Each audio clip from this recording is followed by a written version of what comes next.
Okay, we're starting Sim Pei Aleph.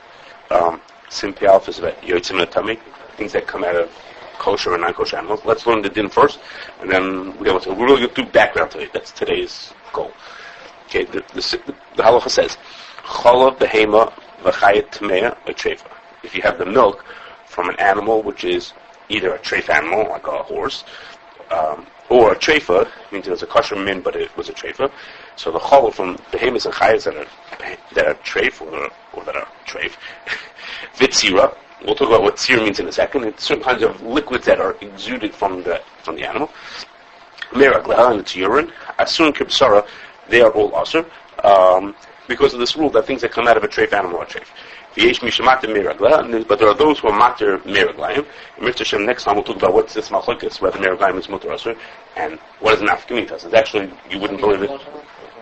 No, actually there's going to be a nafkamina. We have a nafkamina we'll talk about in Mr. Shem next time. So this is machlokes. Of a meraglayim de adam, different from mutar. The meraglayim of a human are for sure mutar. Even though he mentioned the humans, we're going to wait till Halacha Zayin to talk about things that come from humans. That's where a whole bunch of those other halachas are. We'll wait for that for Halacha Zayin. Okay, so just eating. What did you say? Suddenly we're eating things like this. This is for eating. Yeah, this whole sim is about eating things, different things. Okay, you're right. That the shak talks about is it should be about the shak to eat human urine. Okay, that's not our. We're talking about whether the kosher treif per se. That's Halacha Zayin. Urine therapy. So really? Okay, Halacha Zayin. All that for Halacha Zayin. Okay. So the Eskimos drink urine or something.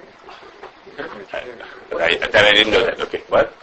Moises Salu used to put on his hands. Who used to? Baseball player, Moises Salu. Used to put urine on his hands?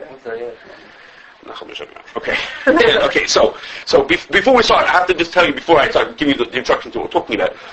The din of meraglayim is going to be dependent on this, and a lot of the din are going to be dependent. We know the rule is that things that come out of a treif animal are treif. That's what we're going to talk about. But there's an exception to that rule, and that exception is something that's pirsha. Okay, something that's usually used as waste product that coming out of an animal, and that's a very big exception. It has to do with halacha aleph, but we're really going to wait till I think halacha daled to talk about that. Okay, that's a big exception where something qualifies as pirsha. Mm-hmm. It's just like an excrement. It's just something that's like totally not usable coming out of the animal. That's a big kula in Mitzvah Shem halacha daled. Okay, so is it not usable or just because of the keva? Halacha daled.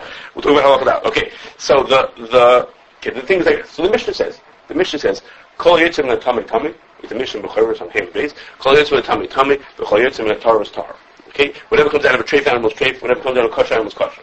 The Gemara says that rule really is not really such a rule. The Gemara says the reason the Mishnah said the rule is just because there was a confusing case in the Mishnah about a treif animal that gave birth to something that looked kosher, and a kosher animal that gave birth to something that looked treif. And the din is very confusing. You have to remember which one is kosher and which one is treif. That din is actually not in our simon.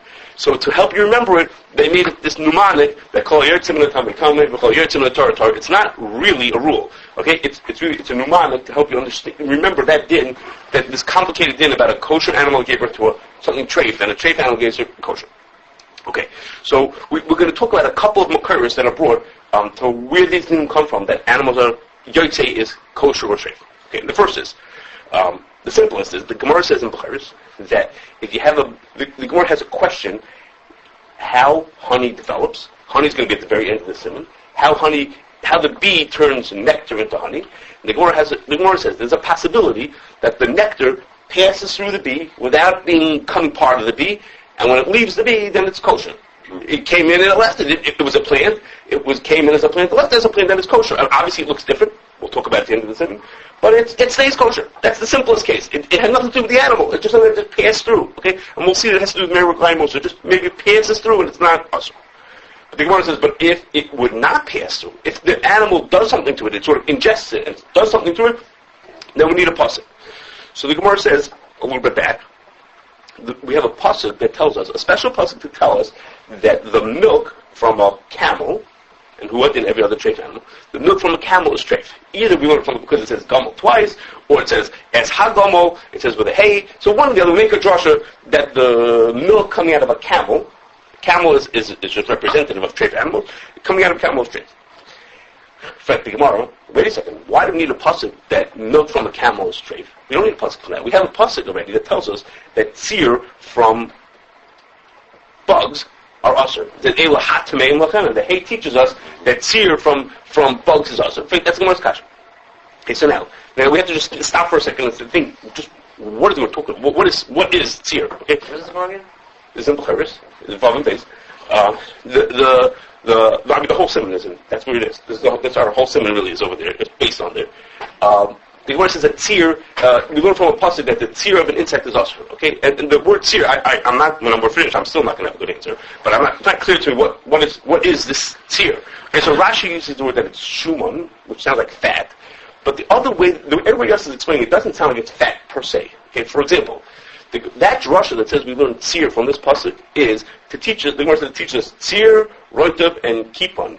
Tzir, roitav, and kipon. Okay, Tosfos says we don't need a pasuk to tell us that roitav and kipon are usher. Because the roitav, the gravy that comes out of it, and the tzir is like little pieces that flake off while you're cooking. He says we don't need psukim to tell us that. That's obvious. It's part of tam kicker. Just part of it's the whole. It gives the whole tam from the food. Of course, that's usher. So that tells me that tzir is something on a lower level than that. It's not really a piece of the treif, of the bug that it came from. And in fact, Tosfos says also over there, this is a lot going on in Chulin, Tosfos says also that really, in Svara, tzir would have been mutter because we would say it's zeh ba'alma. Okay, zeh ba'alma means it's just like a sweat, like just like a byproduct that has nothing to do with the original. Okay, the Gemara talks about tzir of vegetables. Okay, vegetables don't have fat coming out of them. It means it's just some kind of a liquid that exudes from it, but it's really very unrelated to the thing that it came from. What does it mean it's very unrelated? Why do you think it's very unrelated? What does that mean?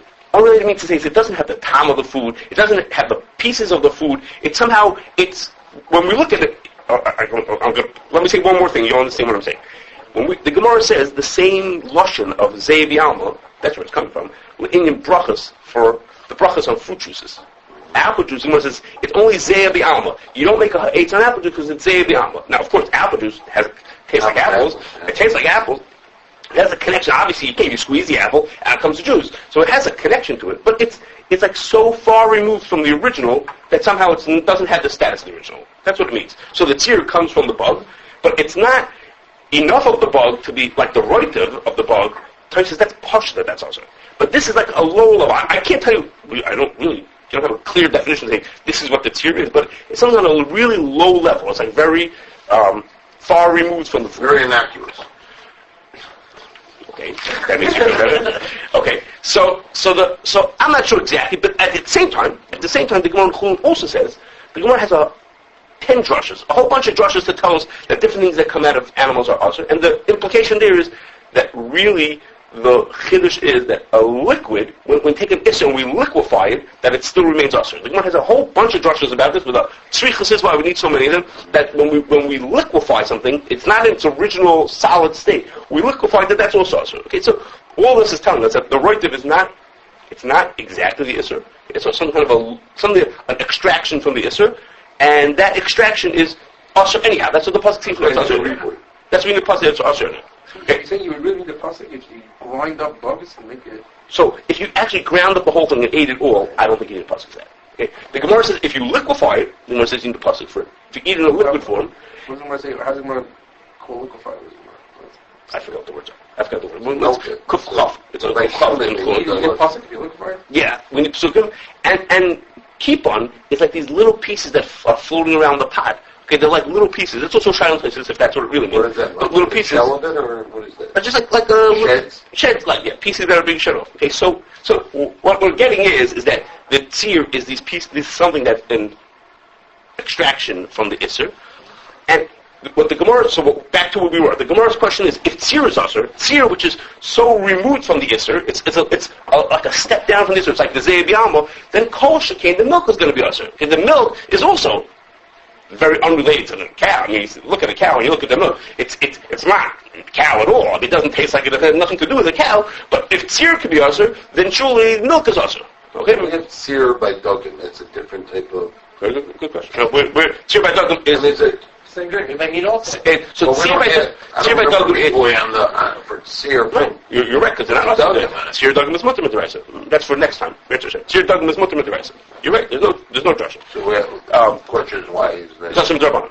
But tzir, so tzir by dugim, what do we think tzir by dugim is? When you soak fish in salt, the juice that comes out of that is called tzir. That's a tzir. That's the palm of the fish. So it does. Well, does apple juice have the palm of the apples? It does. So, but it's not the full thing. It's not like the actual squeezing the fish or taking the fat out of the fish. It's a little lower level. Okay, so back to where the Gemara's kasha was.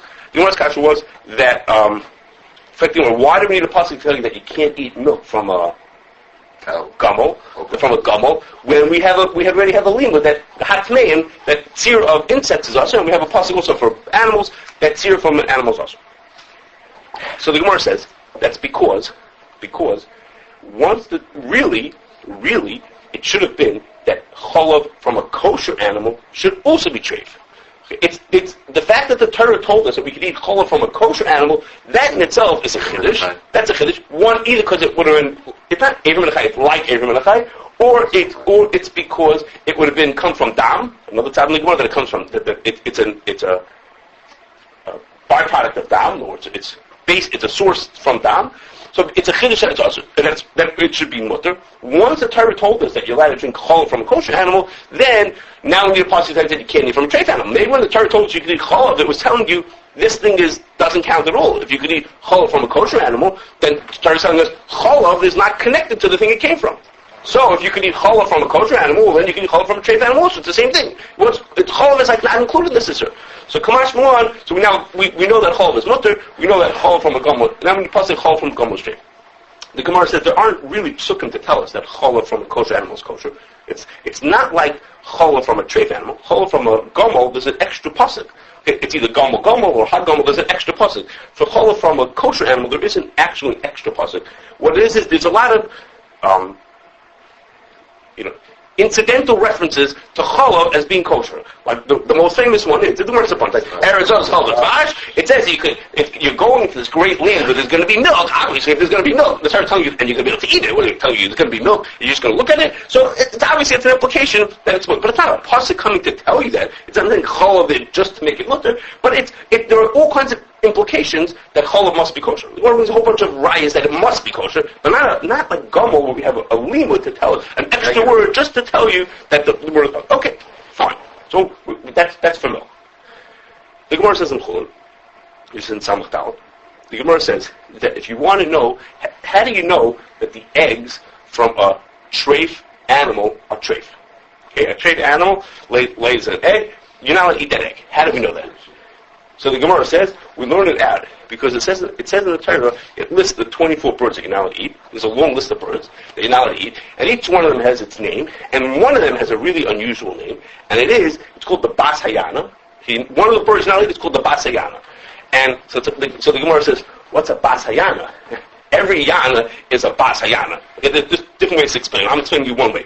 Every bird, you see, the daughter of a chicken. Well, every chicken is the daughter of another chicken. Everyone is the daughter. So the Bas Hayana, well, obviously it's the daughter of a Yana. Well, why don't you just say Hayana? So Bas Hayana is to tell you that even though it's only the Bas Hayana, it's only the egg of the Yana, it's already also. Yana is treif, and the Bas Hayana is also treif. Okay, that's what the Gemara says. And it teaches. You have a question on it? No. Okay, the Gemara teaches. Okay, so now to teach us that the Bas Hayana came before the Yana. that's okay. That the philosophers might think that. Okay, okay. So before we go on, I have to. The following is absolutely conjecture. Okay, what I'm about to tell you is absolute conjecture. But why does the pasuk tell us of all the birds that it picked the Bas Hayana to teach you this din that eggs are treif? There's lots of treif birds. Of all the birds in the wood, it wasn't the first one or the last one. Why did it pick the Bas? Of all the birds that you think it picked Bas Hayana? Okay, so what I'm about to tell you is conjecture, and that is like this. There's what is a Bas Hayana? What is a Yana? In modern Hebrew, it means ostrich, and it's really a ron in Kulin.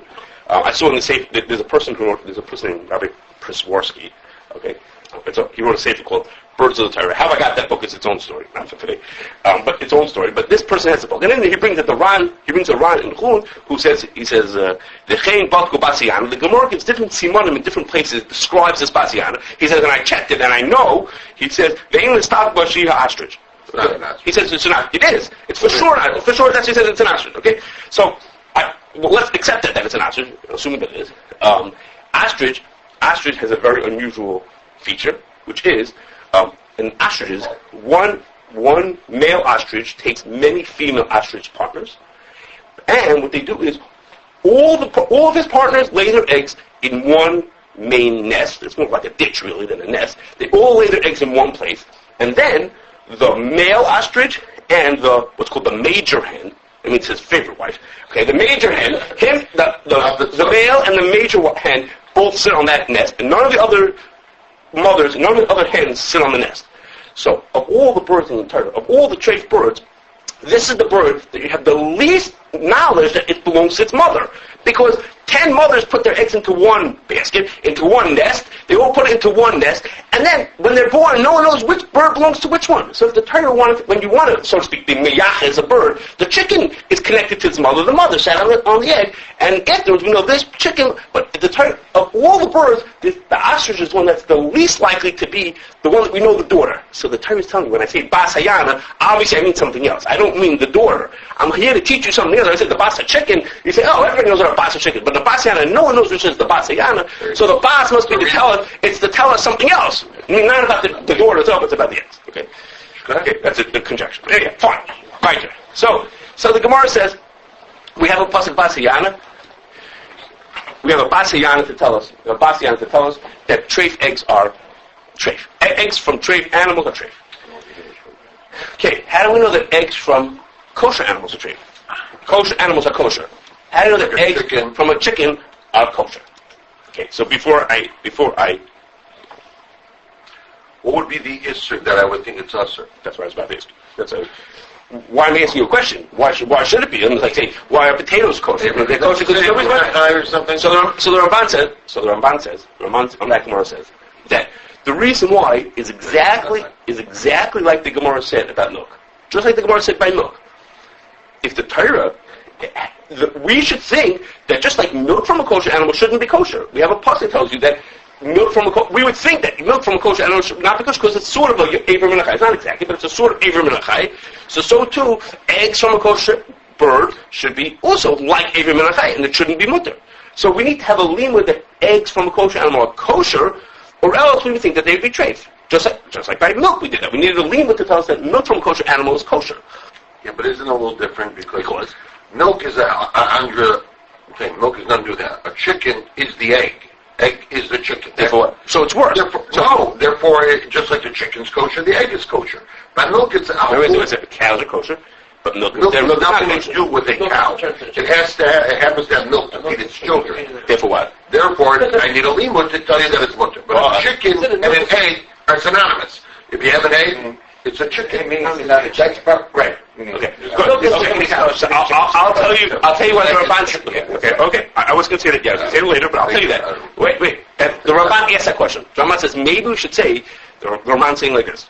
I'm going to say your question in different words. This is the Ramban says. No, I said chicken come before the egg. He says the first chicken didn't come from a mother. Okay, but the second chicken, we assume, the second chicken, every other chicken since then came from a mother. So if eggs are treif, well then chickens would be treif also because they come from chicken. Okay, the Ramban asks that question. It's more of a blundish. But the Ramban says no, that's wrong. That's not correct. Why? The Gemara actually is the kasha. The Gemara Tamura asks, are you allowed to eat a chicken whose mother was a treifa? If the mother was a treifa, that means this chicken came from a mother who's a treifa. Well, if the chicken came from a treifa, then the chicken is also a treifa. So the Gemara wants to know, can you eat the chicken who's the daughter of a treifa? And the Gemara says, it's fine, you're allowed to. Why? Because in the process of the egg going from being an egg into being a chick, in that process, it's masriach, it rots, it decomposes. During the time it's going from one to the other, it doesn't go straight from being egg to being chicken. It's not one day egg, tomorrow chicken. It decomposes, and since it decomposes in the middle, therefore the chick that comes into it is not connected to the original mother. The egg might be, but the chick is not connected to the original mother. If the mother is usher, the egg is usher, but the next chick that comes out of that is not usher. That's what the Gemara says. We talked about this. Was the grandchild is mutter? No. If the mother lays an egg, the egg is usher. The mother is a treif and lays an egg, the egg is usher. By the time that egg turns into a chick, the chick is kosher. The chick is kosher. It's like souvenir. It's So, like what you mean to say, we talked about it, Pesach time. We talked about it, I don't know if it was this Pesach or if it was last Pesach. I think it was a year and a half ago, which was, it's one of the Makoros for the din of Nishtana. Okay? We talked about Kiddush and Nishtana. It's one of the Makoros for Nishtana is that when something is Masriach and it turns into a new form, that it loses its connection to the original Israel. That's Gemara is one of the riots, one of the parts of understanding that din of Nishtana. Okay? So the Rambam says, so the fact that chickens are kosher doesn't mean that the eggs that they came from have to be kosher. Eggs can be treif and chickens can be kosher. Can I have one other question then? Sure. So by a cow gives milk, let's say it's a treifa. If we have a special limud to tell you that milk is mutter, not because it's yotzeh or anything, so what do I care if the behemoth is a treifa, the milk should be mutter? Okay, fair question. Halacha base. Halacha base. Okay, so the Raman says, so we're gonna need a pasuk to tell us that eggs are mutter. Okay, so how do we know that eggs are mutter? Okay, so there's two answers. I'm going to tell you the way the Ramban says it. The Ramban says it here in Chulun. Taisa says similar things, but there's other ways to say it. We're going to say the way the Ramban says. First, as he says, the Gemara says, also a lot of Chulun today. The Gemara says in Kuf Mem in Chulun, the Gemara says that if you have a treif, a kosher animal, that's incubating the egg of a treif animal. Okay, it's sitting on the egg of a treif animal to hatch it. The Gemara says there's no mitzvah of shiluach hakein on that bird, because the pasuk says tikach lecha, that after you send away the mother, you'll take what's left behind, either the chicks or the eggs, the efrochim beitzim. You take what's left behind. In a case when you're not going to be able to take what's left behind because it's from a treif animal, and if the kosher bird is incubating a treif egg, it's not its mother, right? But it's innocent. So then it's just that's not what the Gemara says. The Gemara says that since it would not be tikach lecha, you won't be able to take it for yourself because you won't be able to eat it. Therefore, there's no mitzvah shiluach hakein. So the Ramban says, so you see, but what do you see from that? That tikach lecha teaches us that the thing that's left behind is kosher. Well, it says in the pasuk efrochim beitzim. It says in the pasuk that when you do shiluach hakein, it's for chicks or for eggs. That teaches us that eggs are mutter. Okay, it's not a limud directly limud, but it's an inference that the eggs must be kosher. Because if anytime you do a shluch hakein to take the eggs, is by inference that means that the eggs must be kosher. Because you only do the mitzvah when what you take is going to be kosher. Okay, so it's a diak from that Gemara. They weren't not talking about that eggs from kosher animals. They weren't talking about eggs from treif animals. But you see from the limud that tikach tells you that what's left behind has to be kosher. Tikach should be for you. So that teaches that whatever is left behind is going to be kosher. Elamai, it must be that eggs from kosher birds are kosher. Okay? And then the other answer Raman gives is a really an indirect answer, which is, he says, well, if the pasuk tells us that a basayana, that the egg of a yana, an ostrich egg, is treif, then we can figure out by ourselves that it must be the egg from a chicken is kosher. Because if it said the egg of a ostrich is treif, that you only have to tell me that because eggs from chickens are really kosher. So, and that's why eggs from yanas have to be treif.